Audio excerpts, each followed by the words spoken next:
পর্দা নামলো এশিয়া কাপের ফাইনাল, পাকিস্তানকে হারিয়ে শিরোপা নিজেদের করে নিল ভারত। দলটি শিরোপা জয়ের পাশাপাশি পাচ্ছে বড় অঙ্কের অর্থ। শুধু ভারত নয়, রানার্স আপ পাকিস্তান সহ সুপার 4 খেলা দলগুলো পাচ্ছে বড় অঙ্কের অর্থ। এবারের এশিয়া কাপে সুপার 4 থেকে বিদায় ঘন্টা বাজে বাংলাদেশের। শ্রীলঙ্কাকে হারিয়ে ফাইনাল খেলার আশা জাগালেও শেষ অবধি ভারত ও পাকিস্তানের কাছে হেরে টুর্নামেন্ট থেকে ছিটকে যায় টাইগাররা।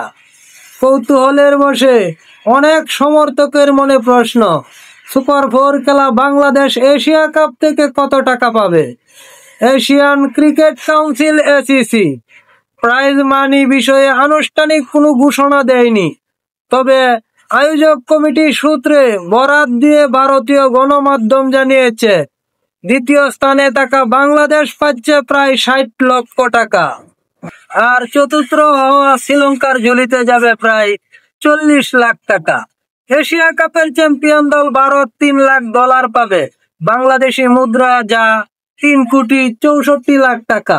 আর রানার্স আপ পাকিস্তান পাবে $1,50,000 বা প্রায় 1,80,00,000 টাকা। 2023 সালে ওয়ানডে সংস্করণে এশিয়া কাপের চ্যাম্পিয়ন দল পেয়েছিল $2,50,000।